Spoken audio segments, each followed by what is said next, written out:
Hello, assalamu alaikum guys, how are you? Mnajisikiaje, mnajionaje, mnajifeel aje, mnajitaraje? Guys, it's your girl again. Leo niko hapa kuongea mambo mingi sana. Lakini natumai leo mmenunua bundle. Msije hapa kucomplain ati bendo liko sijui nini, bendo lina nini. Sitaki kujua mimi bendo lina nini, bibi wewe, baba wewe, tafuta bendo. Msineke pending bwana. Ndio maana na mimi kisha na take time kuwapostia video. Na najua mnanimiss. Guys, jamanini, kuna kitu kina trend sana social media. Mwanzo, before we talk about useless people, let us recognize pia kuna real people. Mayo na washo na mgongo. Let us recognize there are real people out here, out in this world. Watu wazuri pia nao wapo. Japokuwa kuna wale watu wenye kututafish, kututia kero, kututia waka, kututia sikia ushike tu mtu mpige mangumi mawili ya Mike Tyson mpaka anguke chini. Pia jamanini, let us recognize there's still good people out in the world. Watu wazuri bado wako duniani, tena wengi sana. Like kuna huyu mama amepata mtoto ametupwa kwenye bush, like mtoto bado ametoka tu kuzaliwa. Hata nafikiri wakitafuta that area they'll still find the mother somewhere. Wametupa mtoto kwenye msitu. Let us take a minute and pray for this mama. Let us pray for her, for just acknowledging like this is life. This woman doesn't look like she's made it in life. Ama ako sawa, hana shida. Mind you, sisi wote hapa Kenya tuna survive tu. Sote tuko na shida, sote tuko na makero, tuko na maudhiko, tuko na madeni, So, let us take a minute to thank our heroes that don't wear capes. Kuna watu waungwana kama hawa. Mama tu yani imemshika, amesikia mtoto analia, ametafuta amempata, ndio amemuokoa. Na inshallah afanye procedure achukue yeye mtoto, na kama hawezi, I really want a baby, naweza mchukua. Oh my god, I'd be so excited. Hata natembea barabarani niokote katoto. Hey, niambie nani mimi? Ndio namchukua kweli mtoto, na naenda kumfanya wangu surely. Haya, let us go back kwetu Swahilini Mombasa. First of all, this is a video. We want justice for baby Mariam. Justice for baby Mariam. Hashtag justice for baby Mariam. Hakuna story mingi. Hatutaki story mingi. Hizo zingine ni nyinyi ndio mnajua. Hizo stories zingine nyinyi ndio mnajua. We don't want to hear those stories ati tumeacha kwa Mungu. If we didn't have a confession, tungeacha kwa Mungu. Tuko na confession. You've made it about all of us. Najua mtasema anaingilia, anaongea kama nani. Mlipoenda kupost mitandaoni na kusambaza mitandaoni, mlikuwa mnasambazia kina nani? Mitandao ndio sisi, na sisi ndio mitandao. Mnaelewa vipi nyinyi? Likishafika kwenye magwiji, jambo likifika kwenye magwiji ni letu sote. Today, I'm gonna start a rally and I don't care venye watu watanifikiria, watu watasema, hiyo ni shida yenu, mmemwachia Mungu, mmemsomea albadiri, haituhusu. Did Mariam alizaliwa Kenya? Yes or no? Yes. Mariam ni Mkenya? Yes or no? We want justice for her. Hawezi toka tu nugu huko penye ametoka katishe maisha ya mtoto mdogo. Ati because of wivu, jealousy. Mimi mama mkubwa. Mwenye nimeingia maternity ward mara 3. Mwenye nimeshikwa na leba mara 3. Mimi sasa nikai nione mtoto wa miaka 5 wivu. Kuna wanawake hapa nje wanataka vibano. Kuna wanawake hapa nje wataka wapigwe kisasawa. Wacha kabla hatujaenda kuongea sana about that murderer bitch. Cause huyo ni murderer, she's a murderer. Let us not sugarcoat shit. Uko kwa hii channel yangu cause unajua hapa ndio unapata mauhondo in real life. Venye wewe utafikiria uhondo but utashindwa kuiongea, mimi naifikiria na naiongea. Before we start talking about that huyo muuaji, kabla hatujaanza kuongelea kuhusu huyo muuaji, nataka kuongea kuhusu hawa parents. Cause na pia sitaki kuanza kuongea kuhusu mama mzazi. Sawa? Na it's not kwamba I will spare her. I won't spare her. I will give her a piece of my mind. Nitampa kitu, yani wacha nianze na huyu baba. So mimi kama mimi nimetumiwa video. Ushasikia? Nilivyotumiwa video, pictures na audio, nasikia ati audio huyu baba amerekodi amuliza mke wake, huyo mke wake kinyago cha mpapure muuaji asombele asonyuma mwanamungu akamtia radi moja akapasuka vipande viwili. Ati amuliza ilikuwaje ukamua? Ilikuwaje? Mimi nataka kuuliza ilikuwaje mimi. Mimi sasa mimi na akili zangu nisimame nikuulize ilikuwaje uliua mtoto.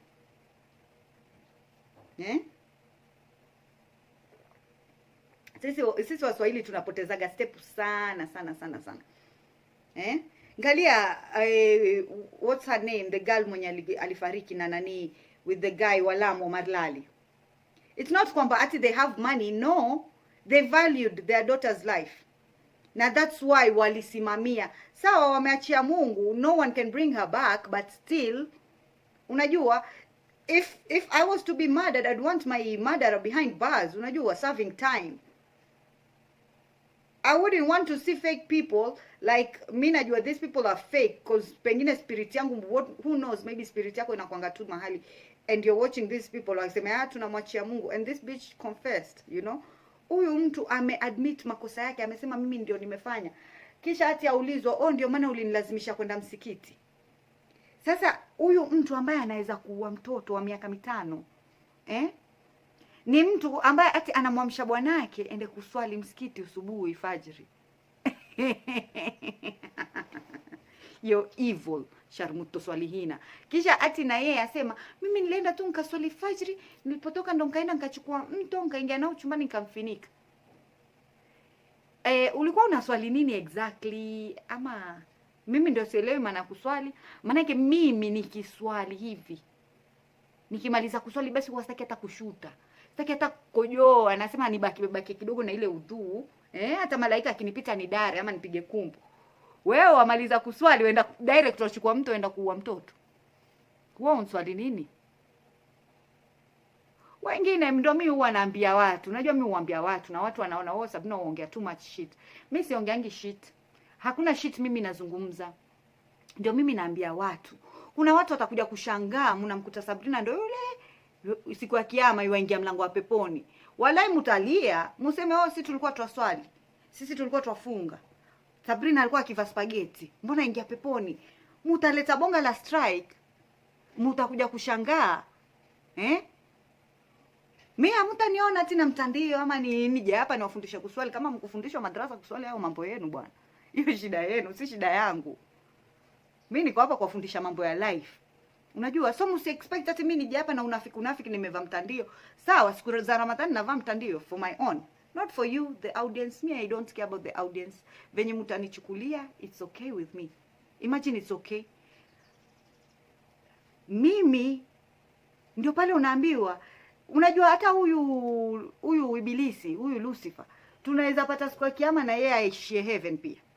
Unajua, there's so many capabilities.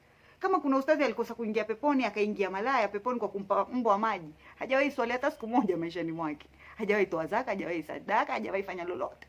Alimpa mbwa tu maji na kaingia peponi. Yaani, you know, kuna plot twist fulani mahali. Mimi ambao watu huwa wananihukumu sana.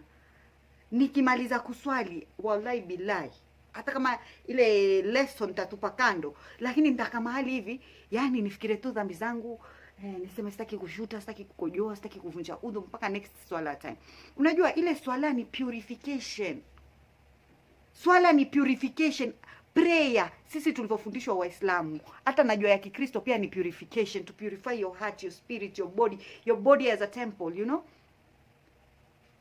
Ukimaliza kuswali kuna kapawa fulani hivi unakafeel. You feel powerful, you feel spiritual.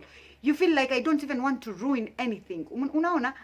But huyu mwanamke ambaye apparently anaswali kila siku, anatoka tu kuswali, kashetani kanamkonka, cause we like to put it on the devil. Yeah. Siku ya mwisho devil atakuja kutukanya. Huyu ibilisi atakuja kutukataa. Aseme mimi sikuwashika kwa nguvu, wala sikuwaambia, wala sikuwalazimisha. Mtasema nini? Atio ni shetani alinifanyikia. Shetani wewe ulimwona shetani akifanyikia ni akili yako. Hakuna shetani, hakuna nini. You have free will. Binadamu tulipoumbwa tuliambiwa hii ni good, hii ni bad. You have free will. Uweze sema mimi nilikuwa sijui kufanyika nini. Mimi nilikuwa wala hata sijui. Hata saa hii ndio inaniuma kwa roho. Siku zote hizo mbona hukusema? Leo kwa somo albadiri ati ndo wasema ogopa albadiri, ogopa kufungua choo. So you see, it's very difficult, it's very hard. Kwa nini binadamu unatoka kusimama kumwangukia Mungu? Alafu saa hiyo unakimbilia unaenda kufanya ushetani kama hiyo.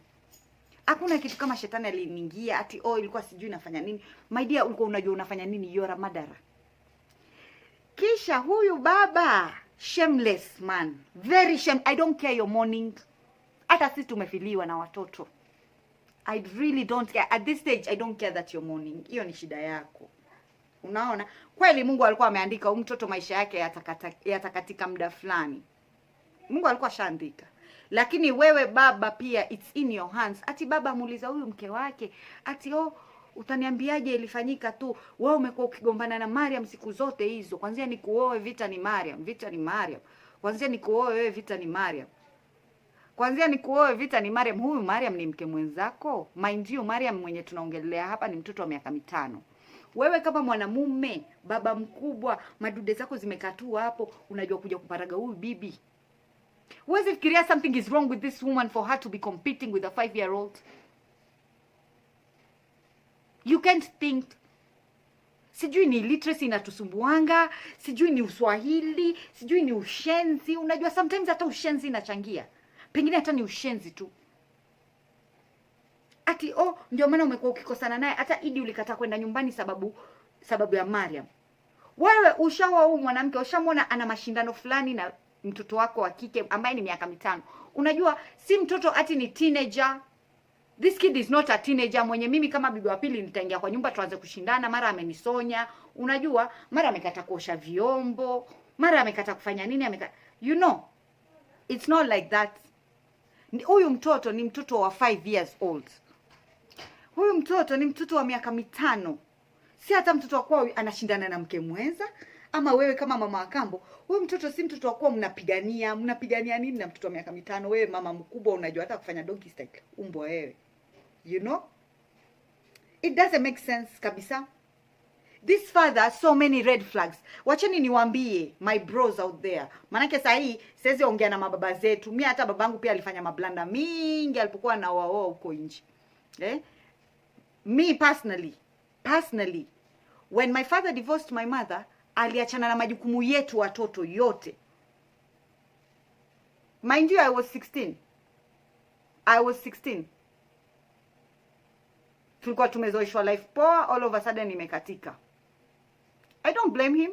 I turned out well. It made me who I am.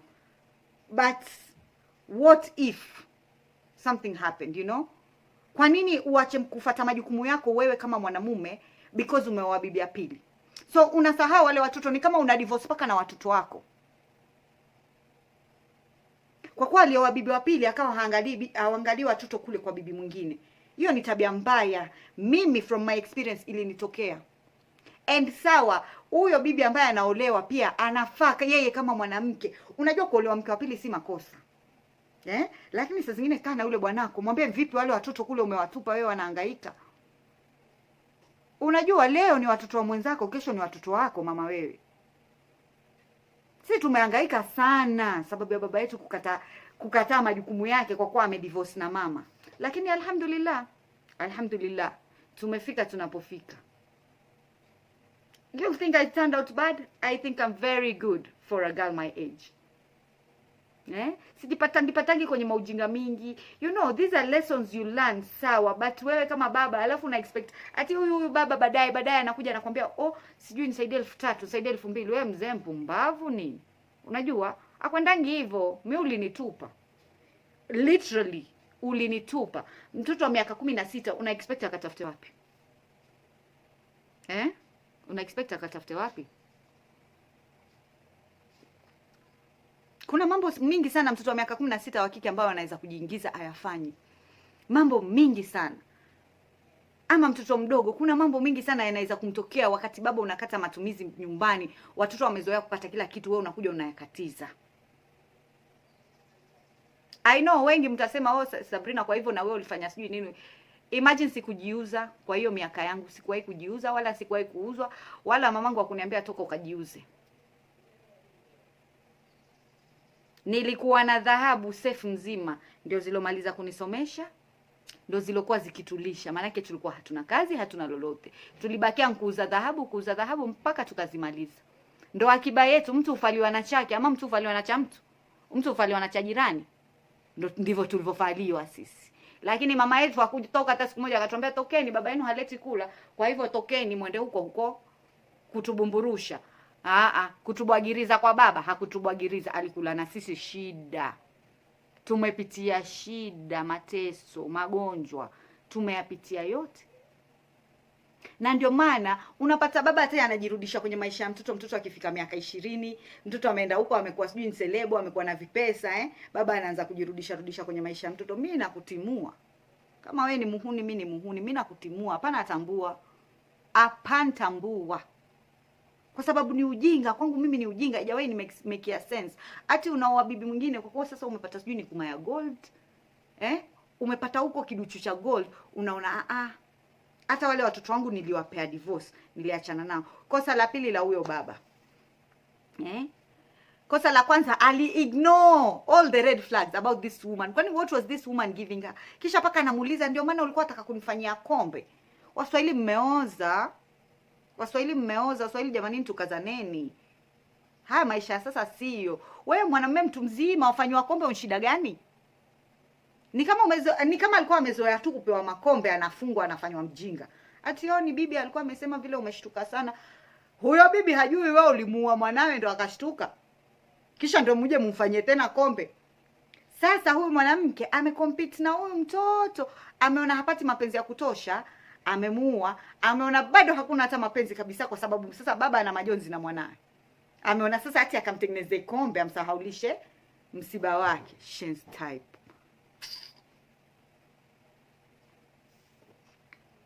Turudi kwa mama. Huyu baba ati kisha asikia ati ana shock. Shock ya nini? Wewe mtoto wako alikuwa ananyanyaswa. Jamanini mababa, let us not blame wa mama sana. Mababa, ushaleta bibi mwingine kwa nyumba, umeamua kuchukua watoto wako. Angalia mtoto wako vizuri, muulize wateswa, wafanyikaje. Huyu mama aishi na nyinyi vizuri. Unajua sometimes toka tu na watoto wako nje waulize.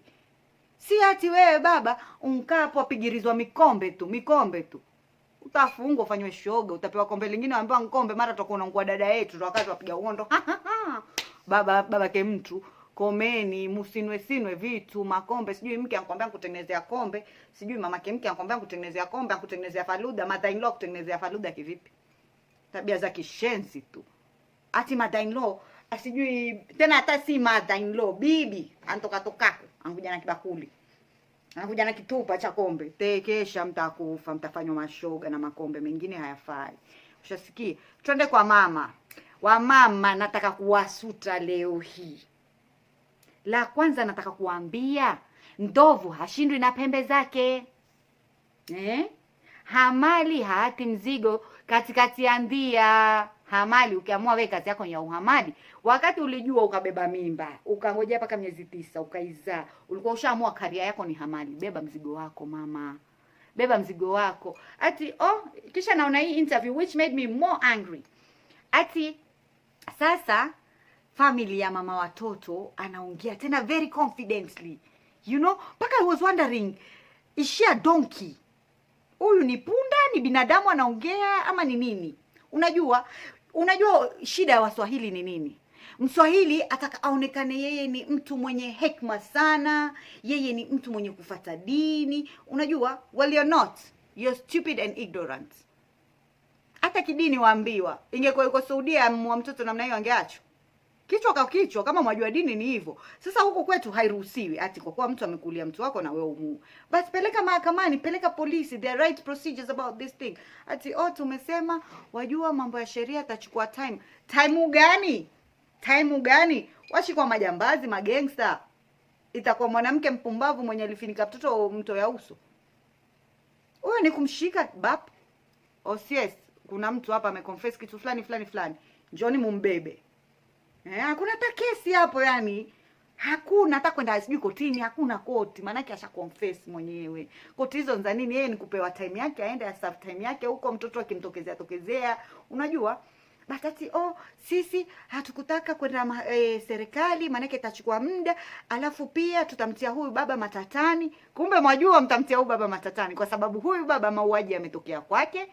Amekaa siku zote hizo after confession, hakupeleka ripoti. Hiyo ndo shtaka la huyu baba angeshikwa nalo.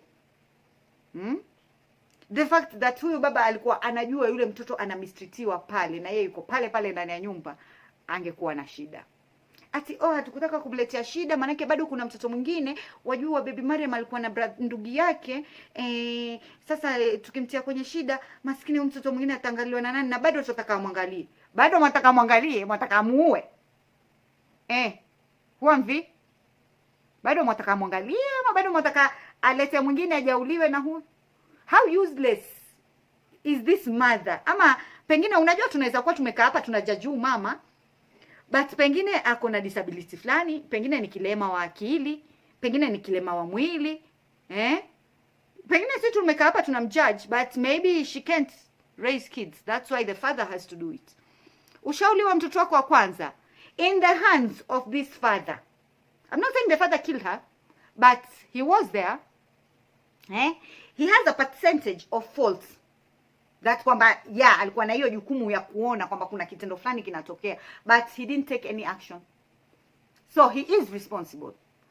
The same father, mnataka kuna mtoto mwingine tutataka amwangalie na nini? Amuue. Unajua, I think they are all incapable of thinking. Thinking capacity yetu imekuwa very low. Who the fuck thinks like that? Hii kitu imenisikitisha, imeniuma, imenichoma. Me, I'm starting a hashtag, by the way. By the way, hakuna vile it will go like that, ati kwa sababu mumetaja Mungu. Mungu mutaomba baadaye. Sahi, we want justice for this kid. Because lazima ipewe kikomo. Leo huyu imeenda free, mama kambo mwingine atatake advantage of this situation. She'll do the same thing. Another stepmother, another place, ataona kwani it's not that of a big deal. Nitamalizana tu na huyu mtoto na mambo itaisha hivyo. You know? So let us be very careful of the one stupid decision we're going to make in our lives that will ruin hundreds and millions of other lives. Kuna vitu vingi lazima tusimame. Hakuna ati tumate Mungu. Wajua Mungu ndo sawa, Mungu ndo kila kitu. Mungu ni kila kitu, sijakataa. Lakini nyinyi ni wale mshikwa na majambazi mtaka kuuliwa. Mungu hashuki. Hakuna siku Mungu atashuka kuja kukusaidia. Ni wewe ujisaidie. Jisaidie na Mungu atakusaidia. Wakati unapita kutafuta ati hakuna hakimu zaidi ya Mungu. Ni sawa, hakuna hakimu zaidi ya Mungu. Lakini wewe watefuta hii haki ama hutefute, umeiachia. Tafuta haki na Mungu atakupa haki yako. Atampa yule mtoto haki yake kwa malipo, kwa kumshikisha huyu mwanamke, kwa kumtia ndani. But tafuta ile haki ndo Mungu akupe haki.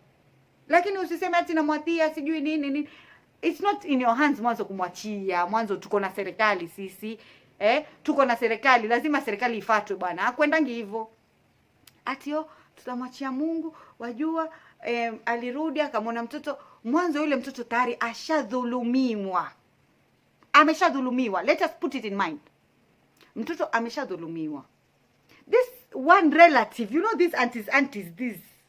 Wenye wanawaongelea sana.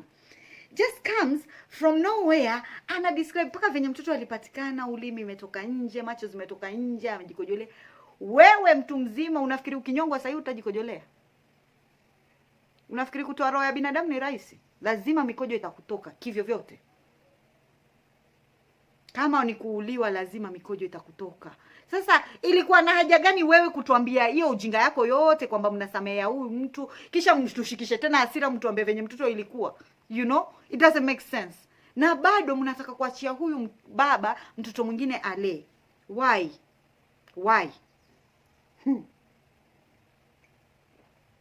Please, wanawake hapa nje. Kuna video yangu chini inaitwa Deadbeats. Wanawake hapa nje, musione mkienda kubwagiriza watoto kwa Bwana kwa kuwa mumeachwa, mna mahasira yenu, you're bitter. You're now bitter, roho zimewakaba. Naenda kuwabwagiriza wana hoko na baba yenu.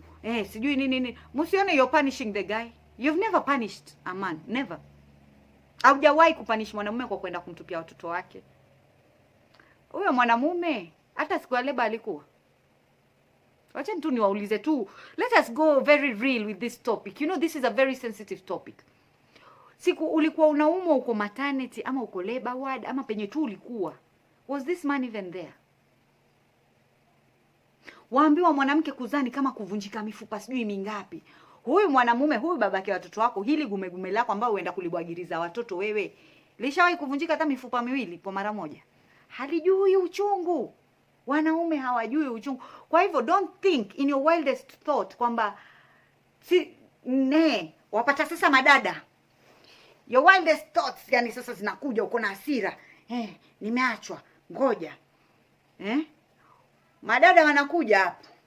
Wapeleke kwa baba yao. Shida iko wapi ndugu yetu? Wewe bado mrembo, utaolewa Utaolewa mama, lakini na wana. Kuna wanawake ambao hawaendelei kuolewa na wakakaa wakalia watoto wao. Big up to my mother. Mwanamke anawachwa hivi, anaona sasa hii ni ujinga gani? Acha nikae nile watoto. Sasa sisi tumempelekea wajukuu, anakaa tu analea wajukuu. Yaani yako tu na mabwana zake ambao ni wajukuu zake, you know? Lakini sasa wewe umeachwa, uko na hasira, unataka kurevenge, unataka kwenda kubwagiriza watoto. You're not hurting that man. You've never hurt that man. You're hurting your kids. Hao ndugu zako, hao familia yako wenye kuja kukuambia, nenda kawabwagirize. Wao watoto wao wako wapi? Tafakari. Fanya nini? Tafakari. Usikae ukajidanganya mama. Kaa na watoto wako, kama ni chumvi piga chumvi na ugali. Shida iko wapi? Shida iko wapi? Ndio kesho mwanamume asiwe na hata mdomo wa kukutukana. Piga biashara, shida iko wapi? Mimi hapa mnavyoniona slay queen. Nimefanya biashara ya chakula miaka. Mwaka jana nilipokuwa na mimba, nimekaa kwetu naona naboeka, pesa haziingii, nishazoea kujituma. Nilifanya nini? Silikuwa nafanya biashara yangu ya kukuchoma na chips mimi barabarani. Na nikipata pesa zangu.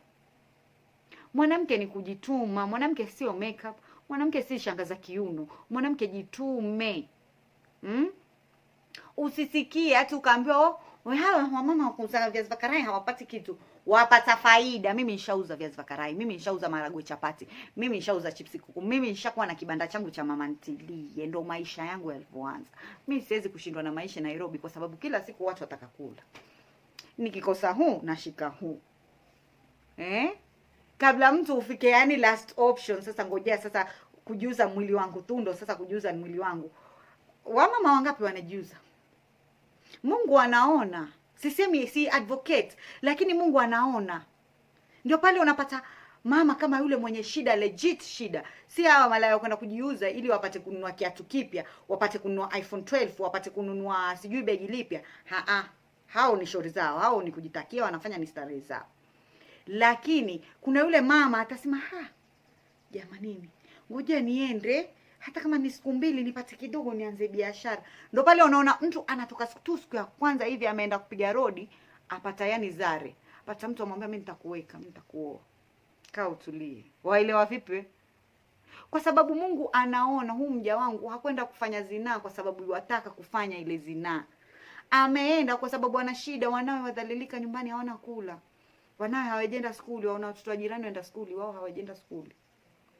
So Mungu hapo ndo huwa yualeta haki. Yualeta riski Mungu. Musi translate vitu kivitu venu ambavyo mnataka kutranslate. No.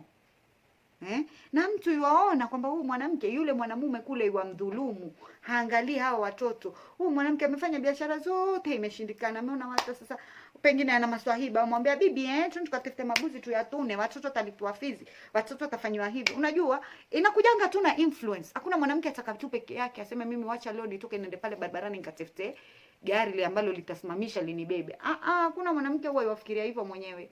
Ni ile influence around her. Na ukiangalia inafika to a point she has to do what she has to do. Haki hapo ndo huwa yashuka haki. Yule mwanamume kule aliko kule atatafuta vitano asivione, manake ana laana ya watoto wake mwanzo. Watoto wake wadhalilika huku, yeye yuko huko yuala kuku yeye na mke mpya. Huwa ni laana. Msisikie ati mzee peke yake ndio aweza kukulani, hata mtoto aweza kukulani vibaya sana. Vibaya sana. Tena laana ya mtoto ni mbaya kuliko laana ya mtu mzima, manake yeye mwenyewe tayari ana dhambi kibao, atakulani nini wewe? Unajua ya maisha haya ni kama an experiment. Lazima ujue mtu hivi. Sasa mtu mwenyewe shagala bagla haja kukwambia mimi nimekulani, unanilanije wewe? Una right gani ya kulani? Unajua laana ya mtu mzima hata hapo cloud 7 haifiki, sijui kama cloud 9, sijui kama nini hapo juu haifiki hata ndege inapopita. Laana ya mtu mzima. Tena Mungu uangalia ndo pale haki. Huyu mtu mzima amemlani huyu mtoto wa kike. Ni haki amemkosea kweli ama shida nini? Unajua hiyo ndo haki. Hukumu ni hiyo. Lakini mtu ameua, ameconfess, mfanyiwe nini tena? Mshikeni, mtieni ndani. Hivyo ndo sisi siku hizi tuna pass justice. Lakini usiseme ati tutamwatia Mungu aende sijui nini nini. It's not up to you mwanzo. Hiyo si nyinyi kudecide. Sawa, nyinyi familia huyo mtoto, but si nyinyi kudecide. Trust me you. Si nyinyi kudecide. Huyu mtoto lazima apatiwe justice yake. Huko mbele, hesabu ya mbele ni hesabu ya mbele, lakini tunataka hesabu ya hapa pia, apewe justice yule mtoto bwana. Kesho mama kambo mwingine pia atafanya drama hiyo, tutasema tumwachie Mungu. Mwingine naye afanya hivyo. Kwa hivyo sisi tutakuwa tunamaliza watoto tu kichawi kiwanga kiroho mbaya. Kwa sababu mama kambo mmoja alikuwa na wivu na mtoto wa miaka 5. Tena ndio nimeongea, tena mtu akitaka kwenda kuroga kusoma albadiri akasome. Mungu ataamua haki. Kama mimi hapa siongei, sitetei haki, basi Mungu ataamua haki. Mimi sijali, bata kwenda hivyo. Like you guys, hebu tukue serious sometimes na maisha. Tukue serious na maisha. Bwana, unakaa ndani ya nyumba unakuwa bwege, wewe mkunywisha makombe tu, kombe la walimu unanywishwa tu wewe. Bali unywisha hata juice ya avocado upate damu, wewe wanywisha kombe kila siku. Wewe mpumbavu nini? Wewe unaambiwaje kwamba hii ni kombe? Ama huwa watiliwa kisiri? Sasa huwa mwaswali nini nyinyi? Kama wewe utaswali raka zote 5 na mtu bado atakutilia mazingaombwa yake, makombe, manini, mashiriki zake, atakutilia kisirisiri kwenye chakula, wewe bila kujihisi namna fulani hivi. Unajua swala ni something very spiritual. A prayer is something very spiritual. Na mtu ameshika kuswali, huwa tayari ana Mungu ndani yake. Yani kuna malaika fulani hivi. Yani yeye huwa ana special treatment fulani hivi. Umeelewa? Hata kipita mahali kuna kitu tu kibaya, pengine ni shetani mahali chini ya mti, yule mtu atajifeel fulani. Sisemi kwamba hatodhurika. Atadhurika. Hayo ni ya Mungu. Kama amempangia kudhurika, atadhurika. Lakini wewe mtu uko na Mungu ndani yako. How spiritual are you? For me, I know you have to be very, very spiritual if you pray all the prayers. Kisha wewe unatiliwa tu mazingaombwe, unatiliwa paka makostumu machafu kwenye uji, unakunywa tu. Hakuna hata kama malaika kamoja kana kushtua mazee. Goosebumps fulani hivi. Hakuna. Then you're religious but you're not spiritual. Religion is spirituality. You have to be spiritual for you to do religious shit. Ama utakuwa wewe waenda hata haji, ukirudi tutaja kutana bado na pombe. For what? Let me now finish this story kuongea kuhusu huyu mama. Penye tu yuko, I beg and hope and pray and wish she's my fan and she's listening to me. And even these parents, I beg and hope and pray. I will pray that you hear this video and you watch this video. And if you know these people personally and they don't have bundles, WhatsApp me in my group. I will send credit for them to buy bundles and watch this video. Because I am sending them a direct message. Very direct message. This woman, huyu muuaji penye ako. Let us just take a minute of silence for her.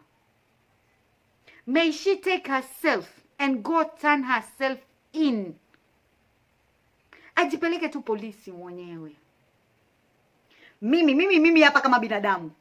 Nitoke sahi kwa nyumba ati nimepita barabarani nimuone hivi. Nitamshika paka station. Na tutaulizana mambo mingi. Hakuna mambo mingi tutaulizana kabisa.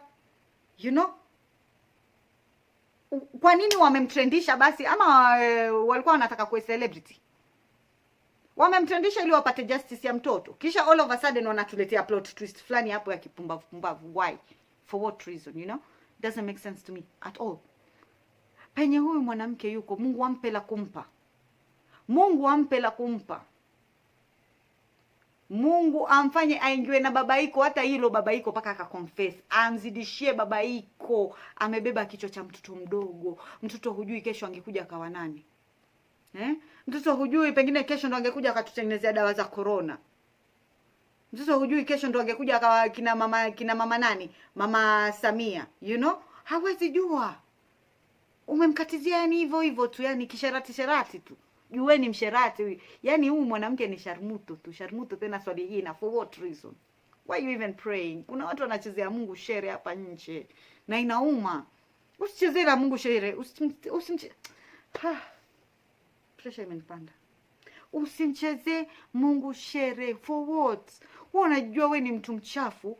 Usio unaomba Mungu just kwa sababu nafaa kupray. No. Upanda kwenye ule mswala sema mimi ni mtu mchafu. Sasa zingine nina mafikira mabaya, Mungu niondolee. Nyinyi mnafikiria sisi hatunanga mafikira mabaya? Ingekuwa shetani kutuvaa ingetuvaa sisi. Mimi angenivaa shetani kisawasawa. Lakini the fact that unajua I am a very spiritual person. Alafu I am human. Huyu mwanamke yani hata sijui nitamlani vipi. Ama we can host something tufanye prayer usiku all together. Kwa wale watu wako kwenye WhatsApp group, let us confirm. We can do something and do like a prayer usiku mzima. I can go live ama anything. Tushikane hata kama ni watu 50, watu 100. Let's do prayer for this girl. Mungu amlaze pema. Sasa ngoja niwaulize, mwanzo hata ilikuwa nataka kusahau. Waambiwa kuna hadithi mnaambiwa mtoto mdogo akifariki, huwa ndo mtetezi wa yule mzazi kule kiyama. Kule akhera. Mzazi sasa hiyo mwenyewe ampigwa pingu zake yenda motoni, mtoto ndo mamangu, babangu, mwacheni aingie na misi nini na nini. Sasa huyu mtoto atawatetea kweli wazazi hao ama vipi? Kwa wale mashehe, ili swali lenu. Huyu mtoto atawatetea hawa wazazi kweli? Ama yeye ndo atasema jamaa, watoto wenzangu twendeni tukachochee kuni pale, kama vipi moto azimika? Nataka muniambie, huyu mtoto atakuwa mtetezi wa nani? It doesn't make sense. Yani there is nothing about this story that is right. There is nothing that is right at all. Hakuna kitu iko sawa na hii story.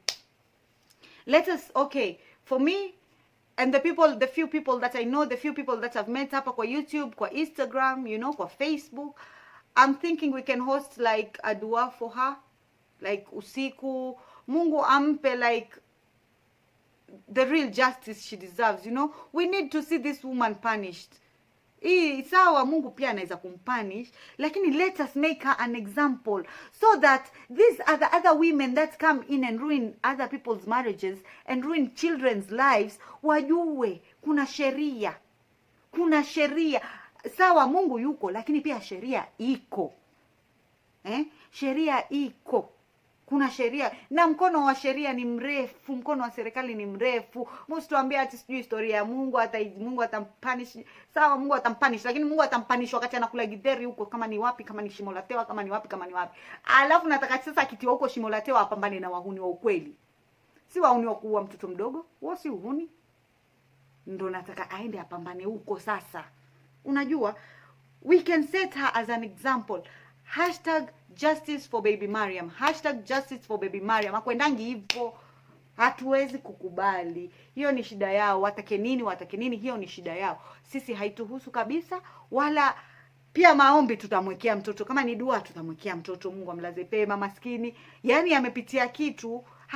Hata mtu mzima huwezi mtakia kitu kama kile alichokipitia yule mtoto. Na inshallah Mungu atawalinda watoto wetu wote. Watoto ambao wako wapi Mungu awalinde. Watoto ambao tayari wanateseka kwenye mikono ya mama kambo, Mungu atazidi kuwalinda, awalinde. Na nyinyi wa mama mlo kwenda kubagiriza watoto wenu kwa mama kambo, this to be an example. Nendeni mkachukue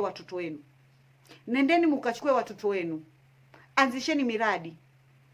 Kwani kuanza kuuza viazi vya karai yatakana shingapi? 500 tu. Anza biashara yako ya viazi vya karai. Msinifundishe mimi.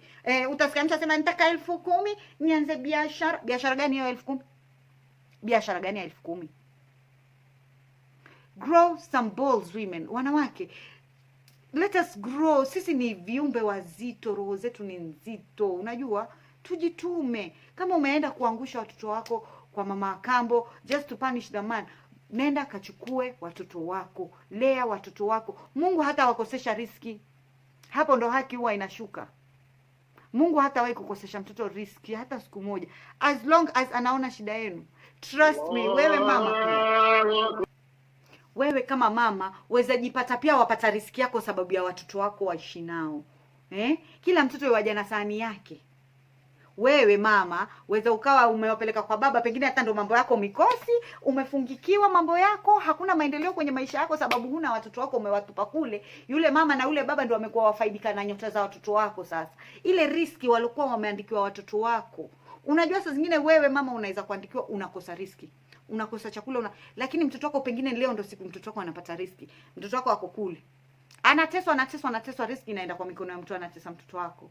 Kwa hivyo let us grow up women. Kama kuna mtoto wako umeenda kumbwagiriza mahali, kamchukue. Let this be an example. Hawa mababa hawa hawana uchungu na mtoto. Hawajui uchungu ya mtoto. Baba azampenda mtoto wake na roho yake yote, lakini hana uchungu naye. Wewe mama ndio mwenye uchungu na mtoto. Kwa hivyo kama umebwagiriza mtoto wako mahali, kamchukue. Na kuomba dadangu, kamchukue mwanao. Mungu atakufungulia riziki zako pole pole, na mtoto wako mikononi mwako ndo utabarikiwa. Lakini leo hii wewe umetupa mtoto wako ati yoko kwa una shida kwa kuwa umpanishi mwanamume. Hakuna kitu kama hiyo. So guys, najua video ya leo itakuwa ni ndefu sana, but you will pardon me. Nimeongea chenye nimetaka kuongea na nimefika penye nimetaka kufika. Let us host a dua for this little girl. Let us host a very powerful prayer so that this woman turns herself in. Let us make her turn herself in. Kama tunaweza tweet #FreePalestine, hatuwezi fanya hii mambo na mambo ikakuwa. Cause Kenya ni hivi, mambo kukua, si kama Israel na Palestine. So let's do it. Hata huyu mtoto life yake, her life mattered. Imagine her life really mattered. We want justice for this baby. Hizi vitu hao watu wake wanatuambia hatutaki kujua. Hiyo haituhusu sisi kabisa. And that is all for today. Kama kuna kitu mnataka kuongeza, please comment section, like, subscribe to my YouTube channel. You can share the video. Share the video to as many people as you want. That's all I have to say. I love you guys so much and thank you so much. I didn't think after Ramadan this would be the first video I would post because I have other videos, but I had to do this video because nimekaa nikaangalia hii story nikasema no, I have to talk about it. And you know me, when I start talking, I talk. And that is why I am here for you guys, because I will talk the shit that you can't talk in front of people. Vitu zenye wewe huwezi kuongea mbele za watu, mimi nitaongea. I have that power to talk. So thank you guys. Thank you so much. Share the link to everyone. I love you guys so much.